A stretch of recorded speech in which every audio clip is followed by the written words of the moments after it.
అధినేతని, రాష్ట్ర ముఖ్యమంత్రిని, 5 కోట్ల మంది ప్రజలు ఎన్నుకున్న ప్రజాప్రతినిధిని ఈరోజు మీరు అనకూడని మాటలు అంటూ ఈరోజు మీరు మాట్లాడుతూ ఉన్నారు. మరి వీళ్ళు కూడా రప్పా అని చెప్పి రామారావు గారు చాలా పాయింట్లు ఎత్తినారు. బ్యానర్ల మీద ఎవరు పేర్లు వేసుకోకుండా బ్యానర్లు ఎత్తినారు అని చెప్పేసి.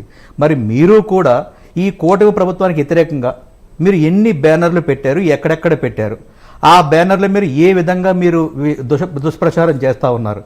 ఈరోజు ఆంధ్ర రాష్ట్రం అభివృద్ధి చెందుతూ ఉంటే మీరు చేస్తున్న తప్పులు ఈరోజు కూటమి ప్రభుత్వం బయటకు తీస్తూ ఉంటే దాంట్లో మీకు ఎందుకు అంత అసూయ, ఎందుకు మీకు అంత అసహనం? ప్రజాస్వామ్యాన్ని దృష్టిలో పెట్టుకొని మాట్లాడాల్సింది పోయి నిస్సిగ్గుగా ఈరోజు సిగ్గు లేకుండా ఈరోజు మీరు మీ పార్టీ వ్యక్తులు కానివ్వండి, మీ పార్టీ ప్రతినిధులు కానివ్వండి, మీ పార్టీ నాయకుల కోసం ఈరోజు ఊకదప్పుడు మీరు ప్రసంగాలు చేస్తానంటే కనుక తెలుగుదేశం పార్టీ ఏ విధంగా మీకు ఉంటుంది? మీకు ఎంత సహనంగా ఎందుకు ఉండాల్సిన అవసరం ఉంది? ఈరోజు మీరు తిడతా ఉంటారంటే అదే ప్రజాస్వామ్యం మాకు కూడా అవకాశం ఇచ్చింది కదా, కానీ ఈరోజు మేము సహనంగానే ఉన్నాం కదా. ఈరోజు అసలు విషయం దేనికి వచ్చింది? మీరు ఎందుకు సహనం కోల్పోవాల్సి వచ్చింది? మీ దగ్గర తప్పు లేనప్పుడు ప్రభుత్వానికి మీరు సహకరించాలి కదా. ఈరోజు ఒక తిరుపతి లడ్డూ మీద కల్తీ జరిగిందని చెప్పి ఉద్దేశంతో ఈరోజు బయటపడితే దానికోసం మీరు సహకరించాల్సింది పోయి ఈరోజు కలియుగ ప్రత్యక్షం ప్రతి ఒక్కడికి అందరికీ కలియుగ ప్రత్యక్ష దైవమే. ప్రపంచ దేశాలు ఈరోజు నిష్టగా కొలిచే దైవం తిరుమల తిరుపతి వెంకటేశ్వర స్వామి. అలాంటి దాని మీద మీ ఇష్యూ జరిగితే ఈరోజు మీరు ఇష్యూని డైవర్ట్ చేయడానికి ఈరోజు రాష్ట్ర ముఖ్యమంత్రి గారిని మీరు ఈరోజు టార్గెట్ చేసినారే.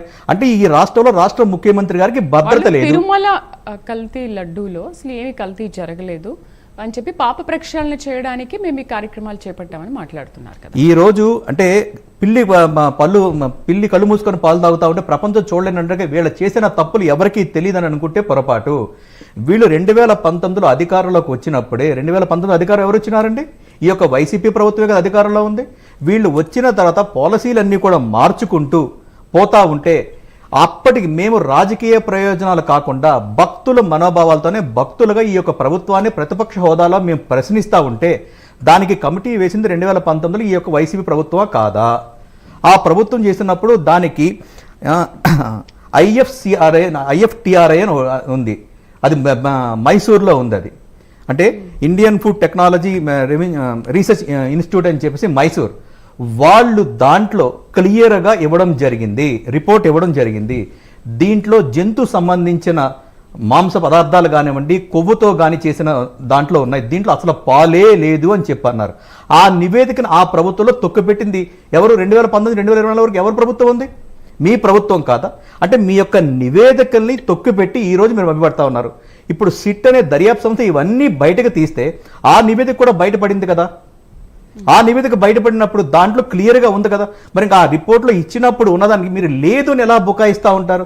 ఈరోజు కలియుగ ప్రత్యక్ష దైవాన్ని మీరు మోసం చేసినారు, భక్తుల మనోభావాలతో మీరు ఆడుకుంటా ఉన్నారు. వైసీపీ ప్రభుత్వం హిందూ వ్యతిరేక పార్టీ, వైసీపీ పార్టీ హిందూ వ్యతిరేక పార్టీ. ఆ పార్టీకి తిరుమల వెంకటేశ్వర స్వామి అన్నా, హిందూ మతాలన్నా, సనాతన ధర్మం అన్నా ఒక గౌరవం లేదు, ఒక బాధ్యత లేదు, ఒక భక్తి లేదు. మీరు అధికారంలోకి అంటే అధికారంలో ఉన్నప్పుడు తిరుమల తిరుపతి దేవస్థానాన్ని ఒక జెరూసలేం చేయాలనుకున్నారా? దానికి సమాధానం చెప్పమంటే కనుక ఈరోజు మీరు భూత పురాణాలు మాట్లాడుతూ ఉన్నారే. అప్పుడు మీరు అధికారంలో ఉన్నప్పుడు కూడా మా పార్టీ అధినేతను కానివ్వండి, మా పార్టీ అధినేత యొక్క కుటుంబ సభ్యులను కూడా మీరు నర్మగర్భంగా శాసనసభలో దుర్మాండకాండ దుశ్శకాండ చేసిన వ్యక్తులు మీరు కాదా? ఈరోజు అదే పోకడిని ఈరోజు మీకు ఆంధ్ర రాష్ట్ర ప్రజలు అధికారం కోల్పోబెట్టి మిమ్మల్ని ఒక పక్షపాతిగా మిమ్మల్ని పక్క పెడతా ఉంటే ఆ అక్కసు తిరిగి మళ్ళీ ఒక చంద్రబాబు నాయుడు గారిని మీరు ఈరోజు తన తల్లి గారిని కూడా ఈరోజు అంటే సభ్య సమాజం సిగ్గుపడే విధంగా ఒక ఆడకూతులు మీరు కూడా ఆడ వ్యక్తులు కూడా ఒక అంటే సమాజం పట్ల కానీ ఆడవాళ్ళ పట్ల కానీ మర్యాద లేకుండా మీరు మాట్లాడుతున్నారంటే ఆ పార్టీ యొక్క సిద్ధాంతాలు కానివ్వండి, ఆ పార్టీ ఉండే నాయకులు కానివ్వండి, దాన్ని బట్టి మీరు అర్థం చేసుకోవాలి. ఈరోజు రామారావు గారు అంబటి రాంబాబు గారి మీద ఒకళ్ళతో తీసుకొని పోతా ఉన్నాడు. దేంట్లో ముక్కు చెడుతానో ఒక్కసారి ఆయన కూడా చెప్పగలేదు. ఈ రాష్ట్ర ప్రజలు చూస్తూ ఉంటారు, ఈ యొక్క మీడియా ద్వారా వారు తెలియజేయమని మీ ద్వారా ఆ రామారావు గారిని అడుగుతా ఉన్నాం. రైట్. లక్ష్మీకాంత్ గారు నమస్తే. నమస్తే అండి. ఏమంటారు అంటే చంపడానికి వస్తే నేను